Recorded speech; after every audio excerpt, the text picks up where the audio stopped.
गांधी जी ने इसे खिलाफत आंदोलन को अंग्रेजों और हिंदुओं के बीच जो खाई पैदा हो गया था उसको पाटने के लिए एक बेहतर अवसर के रूप में देखा। गांधी जी ने सोचा कि एक अच्छा अवसर है, इस अवसर का लाभ उठा करके हिंदुओं और मुसलमानों को एकजुट किया जा सकता। हालांकि ऐसा कुछ सफल हुआ नहीं, गांधी जी सफल हुए नहीं हिंदुओं और मुसलमानों को एकजुट करने में।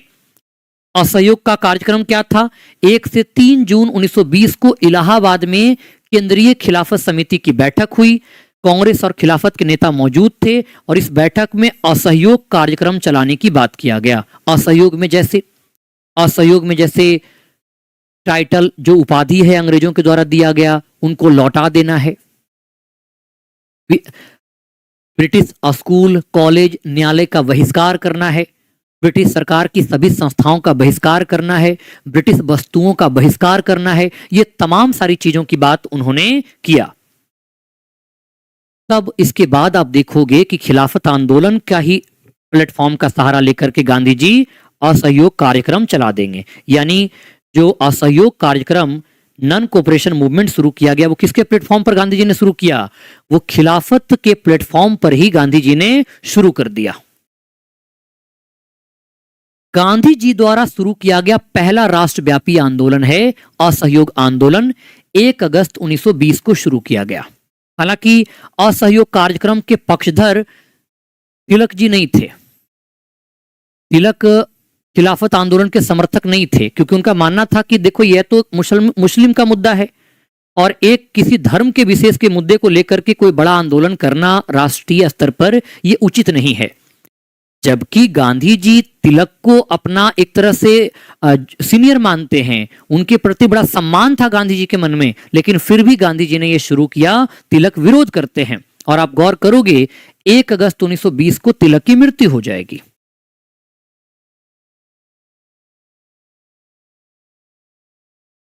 एक अगस्त 1920 को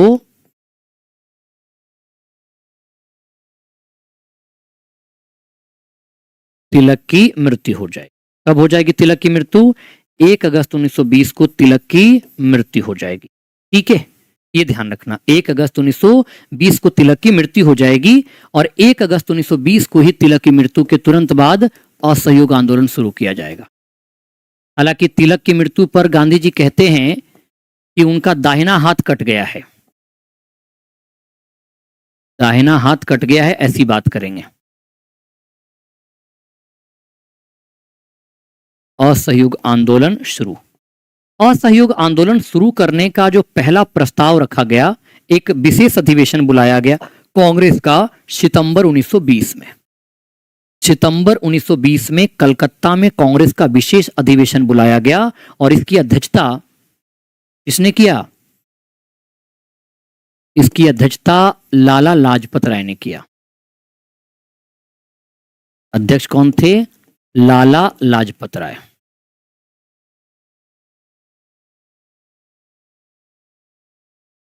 लाला लाजपत राय, ठीक है।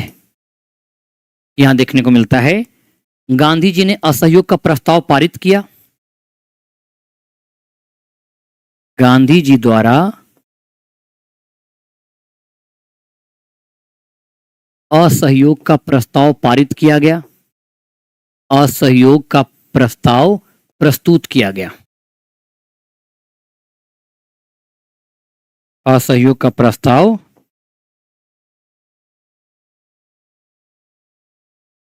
प्रस्तुत किया गया, ठीक है। हालांकि CR दास विरोध करेंगे। चित्तरंजन दास के द्वारा क्या किया जाएगा? विरोध किया जाएगा। हालांकि आप देखोगे कि आगे चल करके जब नागपुर में अधिवेशन होगा वीर राघवाचारी की अध्यक्षता में, तब CR दास ही प्रस्ताव को पेश करेंगे। लेकिन यहाँ पे CR दास क्या कर रहे हैं? विरोध कर रहे हैं। CR दास क्या कर रहे हैं? विरोध कर रहे हैं। ये देखने को मिलता है। सितंबर 1920 में कलकत्ता अधिवेशन में असहयोग के प्रस्ताव को आंशिक तौर पर स्वीकार किया गया था। किसके तौर पर? आंशिक तौर पर, पार्शियल स्तर पर स्वीकार किया गया था। असहयोग आंदोलन के कारण क्या था? प्रथम विश्व युद्ध के दौरान जो समस्या उठ खड़ी हुई थी, भारतीय जनता की स्थिति खराब हो गई थी, रॉलेट एक्ट, जालियांवाला बाग हत्याकांड, मॉन्टेग्यू चेम्सफोर्ड सुधार, इससे उदारवादी असंतुष्ट थे और खिलाफत आंदोलन, ये तमाम सारे कारण थे असहयोग आंदोलन का। ठीक है, अब देखो यहां पे एक बात और समझना है कि असहयोग स्वीकार किसके माध्यम से किया जाएगा, तो यहां समझिए।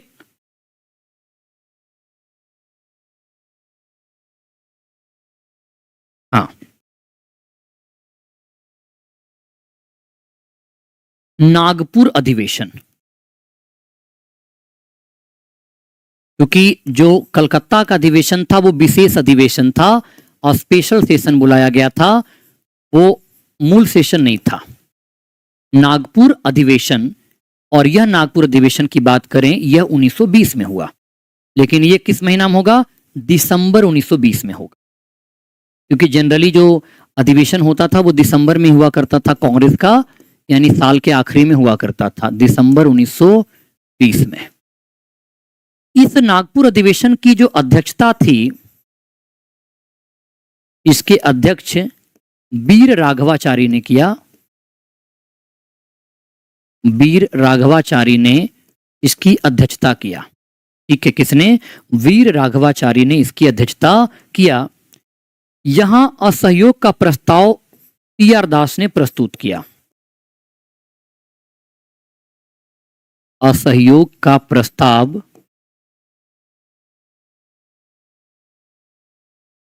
सी.आर. दास ने प्रस्तुत किया। अब आप सोचिए कि भारतीयों को आजादी प्राप्त करने में 100 साल लग गए और आप लोग 7 घंटे में आजादी मिल जाएगी आपको। आप सोचकर देखो कितनी बड़ी बात है आप लोगों को। हमारे देश के महापुरुषों ने 70 साल लड़ाई लड़ी। 1885 से अगर काउंट करें तो 8 7 15 लगभग 60 साल तक, 60-62 साल लड़े और आपको 7 घंटे में आजादी मिल जा रही है। आप लोग कितने सौभाग्यशाली लोग हो, सोचो। ठीक है, आप कितने सौभाग्यशाली लोग हो। आपको तो अपने आप को सौभाग्यवान समझना चाहिए, है ना। सब आपकी देन है जी। देखो मेरी ये कोशिश होती है ना कि कुछ चीजें मैं आपको इतना बेहतरीन ढंग से सिखा दूं। एक कोशिश होती है मेरी कि आप ना उसको कभी भूल ना पाओ। आपके पास एक रेडीमेड वीडियो अवेलेबल होगा यूट्यूब पर ही, जिसके लिए कोई आपको पेमेंट का भुगतान नहीं करना है। जब दिक्कत हो पीडीएफ खोल के रिवीजन करना, वीडियो देख करके रिवाइज कर लेना है। चाहे आप किसी भी परीक्षा में शामिल हो जिसमें जीएस प्रश्न पूछता है, भारतीय राष्ट्रीय आंदोलन से प्रश्न पूछेगा और यही कुछ प्रश्न पूछा जाएगा। ऐसा तो है नहीं कि अलग अलग प्रश्न पूछ लेंगे, यही पूछेगा और हर साल पूछ रहा है, यहीं से प्रश्न पूछा जाएगा। ठीक है, तो यहां समझो असहयोग का प्रस्ताव सी.आर. दास द्वारा प्रस्तुत। सोचो कि जो सी.आर. दास पहले ही विरोध कर रहे थे वही सी.आर. दास क्या कर रहे हैं? प्रस्ताव प्रस्तुत कर रहे हैं और कांग्रेस द्वारा प्रस्ताव को स्वीकार कर लिया गया। कांग्रेस द्वारा प्रस्ताव की स्वीकृति।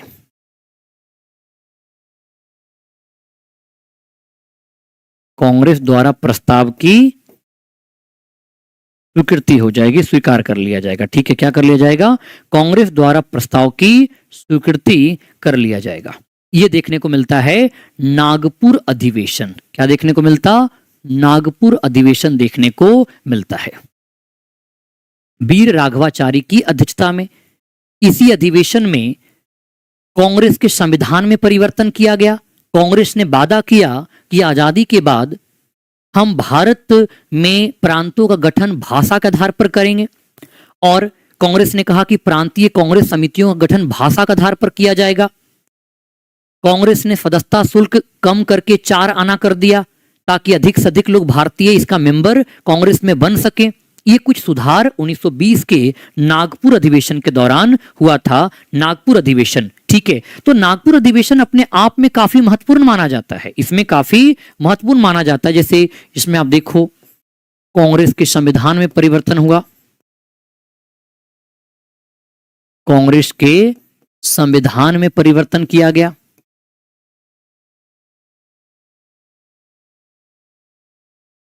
कांग्रेस के संविधान में परिवर्तन, सदस्यता शुल्क कम करके 4 आना कर दिया, 4 आना कर दिया गया गांधी जी के सुझाव पर। कांग्रेस प्रांतीय समितियों का गठन भाषा के आधार पर करने का निर्णय लिया गया। कांग्रेस प्रांतीय समिति का गठन भाषा के आधार पर, लैंग्वेज के ग्राउंड पर, भाषा के आधार पर करने की बात की। सारी बातें नागपुर अधिवेशन में हुआ। कहां पे? नागपुर अधिवेशन में देखने को मिलता है, ये सारी बातें की गई। तो आप यहां देखिए असहयोग आंदोलन का कार्यक्रम क्या था। असहयोग बेसिकली, असहयोग आंदोलन की अगर मैं बात करूं, जिसको हम लोग एनसीएम कहते हैं, एनसीएम मतलब नॉन कोऑपरेशन मूवमेंट, अंग्रेजों के साथ असहयोग। तो ये इसमें दो बातें हैं, एक तो है असहयोग एवं बहिष्कार। न केवल हमें असहयोग करना है बल्कि हमें बहिष्कार भी करना है, हमें विरोध करेंगे, है ना, ऐसे थोड़ी काम चलेगा, हमें क्या करेंगे? विरोध करेंगे। तो ये दो मुद्दों पर फोकस करता है। पहला बहिष्कार की बात करता है कि हम क्या करेंगे जी? विरोध करेंगे। और दूसरा स्वदेशी की बात करता है, स्वदेशी अपनाओ, देश बचाओ। हमारे देश में नहीं देखते हो कि जब भी दिवाली आता है तो दिवाली में जो तितमिचैया बॉल होता है, भगभुक जलने का काम करता है, उसमें ये बात आता है कि चाइना का माल उपयोग नहीं करना है, लेकिन हर घर में अपना चकमक लाइट लगा लेता है, फिर भी विरोध करता है, और पूरा देश पूरा साल भर सोता रहता है। बहिष्कार, तो क्या क्या बहिष्कार करना है? विदेशी कपड़ों, विदेशी कपड़ा, विदेशी वस्त्र का बहिष्कार करना है, ब्रिटिश संस्था का बहिष्कार करना है, ब्रिटिश संस्था का बहिष्कार करना है। संस्था में क्या क्या करोगे? संस्था में कॉलेज और स्कूल, ब्रिटिश कॉलेजों का विरोध करना है कि नहीं नहीं, हम सारे छात्रों से कहा जाएगा कि छोड़ दो कॉलेज, न्यायालय, इन सब का विरोध किया जाएगा। परिषद का चुनाव यानी विधान परिषद, इन सब में बहुत सारे वकील इस्तीफा दे देंगे, जैसे मोतीलाल नेहरू, चित्तरंजन दास, इन सब का बहिष्कार करेंगे, इसमें कुछ में शामिल नहीं होंगे, है ना। और स्वदेशी क्या करेंगे? तो देशी चरखा, चरखा को प्रमोट किया जाएगा, देशी उद्योग लगाए जाएंगे, राष्ट्रीय स्कूल व कॉलेज खोला जाएगा। बिहार में बिहार नेशनल कॉलेज खोला गया, राष्ट्रीय स्कूल व कॉलेज खोले जाएंगे। ये तमाम सारी बातें इसमें किया गया। तो दो कार्यक्रम था, एक था स्वदेशी और एक था बहिष्कार। यानी आप देखिए, रिलिक्वेंस टाइटल, उपाधियों का त्याग कर दो, इसमें उपाधि का त्याग है। जितने भी अलग अलग उपाधियां दी जाती थी, जैसे गांधी जी ने कैसर ए हिंद की उपाधि का त्याग कर दिया, गांधी जी ने कैसर ये हिंद की उपाधि का क्या कर दिया? त्याग कर दिया। तो उपाधियों को त्याग कर देना है, सरकारी नौकरी को छोड़ देना है, स्कूल से वापस छोड़ देना है, विदेशी वस्तुओं का बहिष्कार करना है ना। तो ये सारी बातें असहयोग आंदोलन के कार्यक्रम में शामिल हो गया था। असहयोग आंदोलन के 4 चरण रहे। पहला चरण जनवरी 1921 से मार्च 1921 तक चला। कब से कब तक? जनवरी 1921 से मार्च 1921 तक चला। इस पहले चरण में विदेशी वस्तुओं और सरकारी संस्थाओं का बहिष्कार था। इस दौरान अलीगढ़, गुजरात में जामिया मिलिया, बिहार विद्यापीठ जैसे राष्ट्रवादी स्कूलों की स्थापना किया गया। दूसरा चरण मार्च 1921 के बाद हुआ। इसमें तिलक स्वराज कोष की शुरुआत किया गया और 1 करोड़ रुपया जमा करने की बात था, लेकिन 1 करोड़ तो तुरंत इसमें जमा हो गया।